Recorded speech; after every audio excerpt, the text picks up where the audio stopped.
They're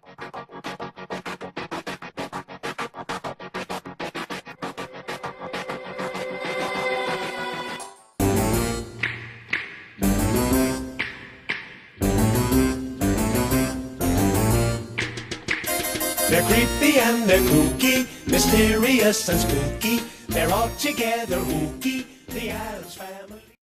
Hey guys, charmedwench here, and I am back with my first or second makeup look now for Halloween.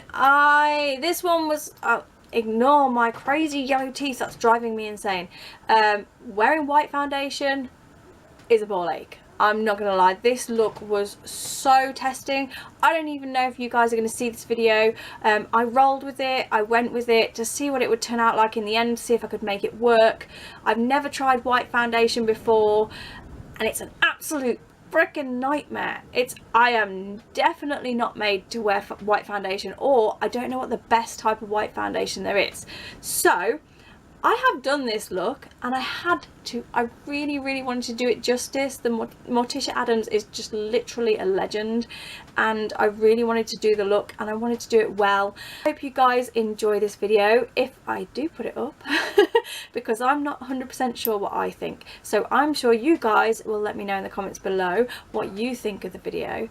But if you want to see how I created this Morticia Addams look, then carry on watching.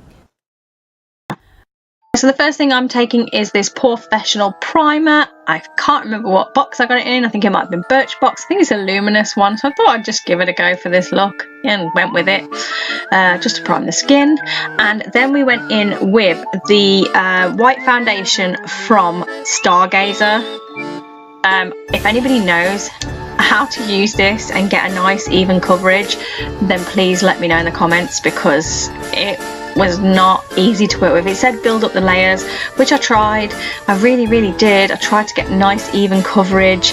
I'm not an expert when it comes to white foundation, so it was really hard. So I went in with the sponge at first just to see if I could build it up slowly and sort of take my time, but I think I must have put I don't know how many layers of this on. It took a while.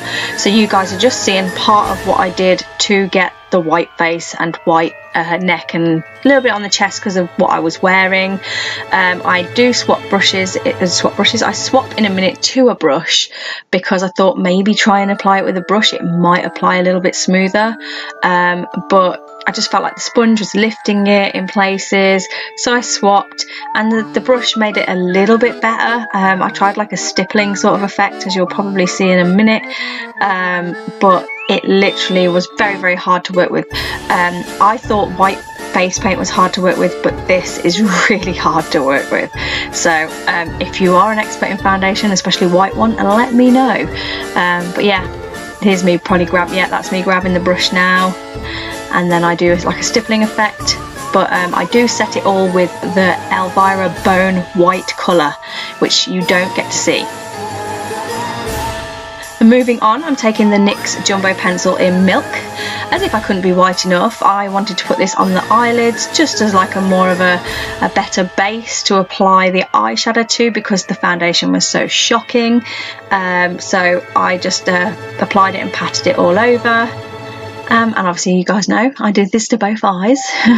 Even if you don't get to see it, I do always do it to both eyes. Everything to both eyes, you know what I mean.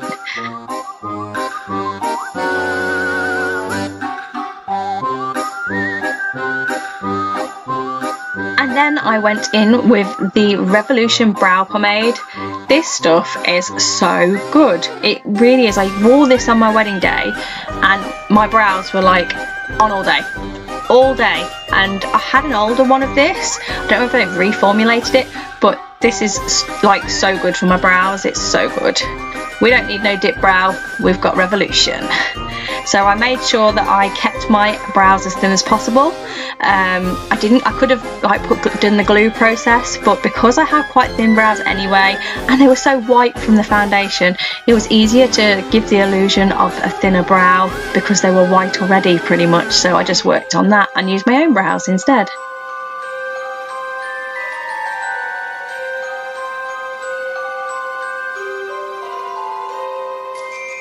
Then we went into the Lunatick Cosmetic Labs Elvira palette and we went into the colour Bone, and like I said before, I used this to set the foundation and it did make it look a little bit better.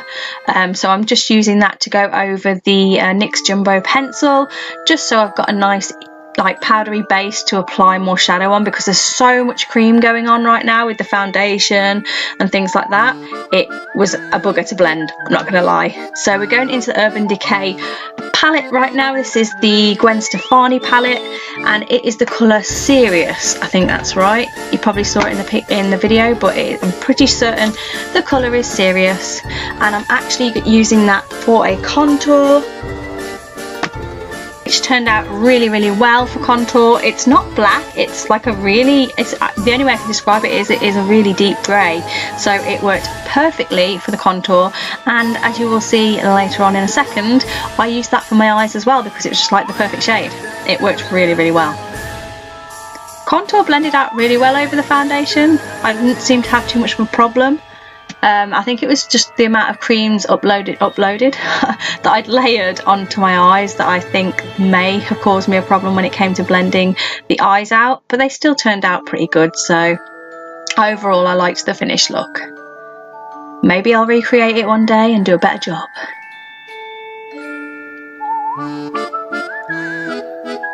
So again, back into that Serious shade in the Urban Decay palette by Gwen Stefani, and I'm just going to put that in the crease and I build that right up towards the brow and bring it into the outer corner as well. And then it's kind of just like a really easy grey cut crease is the only way. You literally don't need a lot to do this look, which is why I thought it was going to be really easy.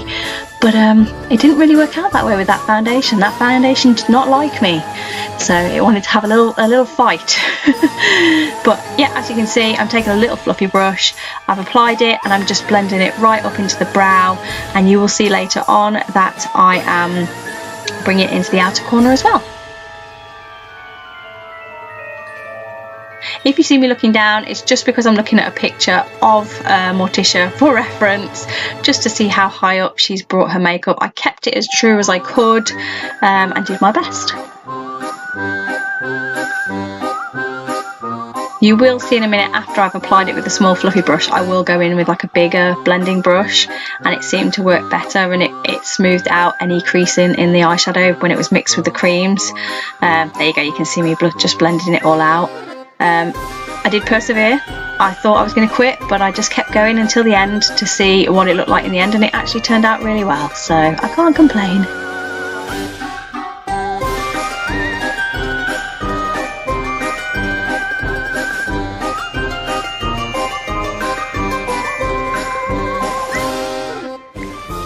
Then we go in to the Jumbo Pencil in Milk again, and we're just using this to cut the crease. It's dead easy, you just need to slap it on that inner corner and bring it out a little bit. There's nothing complex about this look, it's really super simple. So if you did want to do it for Halloween and you know how to use white foundation, then totally go for this look because it really is effective once it's finished.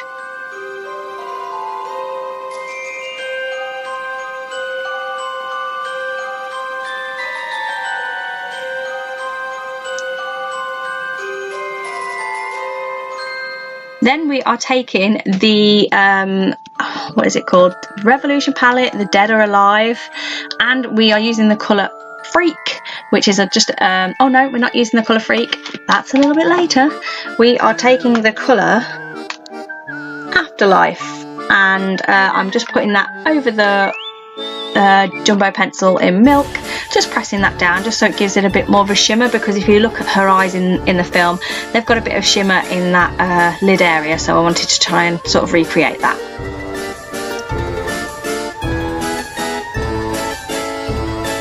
Then we take the Revolution Renaissance Flick, love this liner, and just do a simple line. She doesn't have any fancy flicks that I could see in the pictures, so I kept it nice and basic. And now we're going into the colour Freak in the Dead Are Alive palette from Revolution. I've had this palette for a while, and I like to bust it out around Halloween because it usually has some perfect colours for Halloween in it. I think I got this from Nikki Pearson. I think we did it like a palette swap thing way back. But yeah, it's great for Halloween.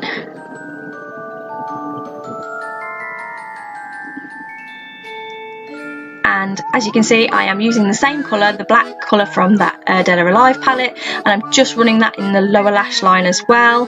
I'm just bringing that all the way underneath, right into the inner corner, and just sort of smoking it out a bit.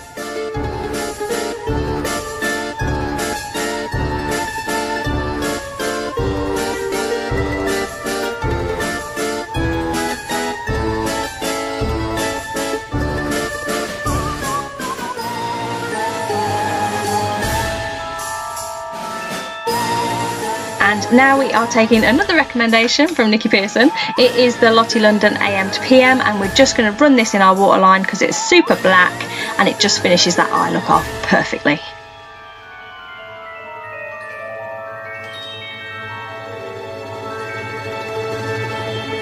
And we're taking the Soap and Glory Thick and Fast mascara and just applying that to our lashes.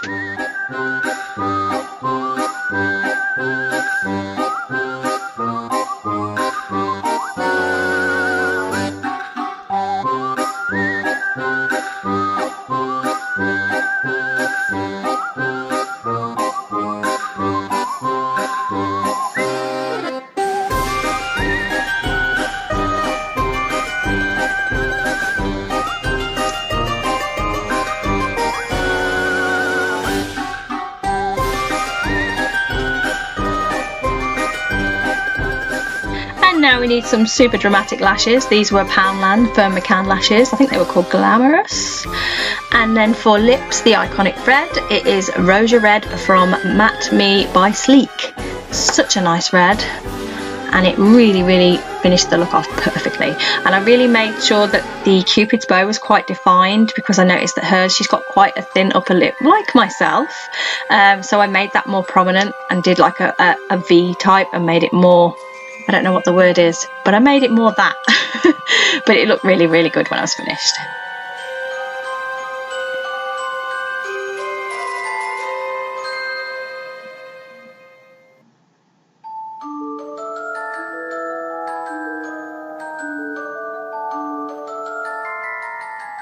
And now we're going into the Vampira palette, and we're taking the colour Velvet Moon, is it? Yes, because I know Morticia has like an iridescent glow all the way through the film, and it's probably just down to lighting and editing. I want to try and recreate it, so I use the Velvet Moon colour because it has like an iridescent glow to it. You probably can't see it because my face is so blindingly white, but I wanted to give it a go and try and give that sort of highlighted look under the eye area, which is why I'm applying it where I'm applying it. And I can't help applying it everywhere else. And that's it. That's your finished look.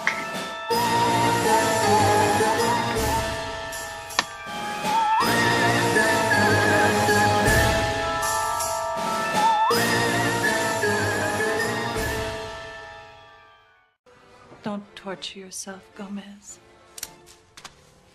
That's my job. And there you have it. That is the finished look. It was supposed to be so easy, this look. It really was supposed to be such a simple look. But the white foundation for me was an absolute killer. Trying to get that to work and then eyeshadow over the top of it, it just did not want to work for me at all in any way, shape or form. So I did my best. So if you did enjoy this Morticia Addams video, please give me a big thumbs up. If you know how to use white foundation, let me know in the comments below, because I just can't get to grips with it, and I really wanted to make this look so good because I love Morticia Addams. But this is what I came up with, and I hope you enjoyed the video. And if you did, give me a big thumbs up, and if you haven't already, subscribe, because there will be more Halloween videos to come. But that is it for this time, guys, and I will see you in the next one. Bye.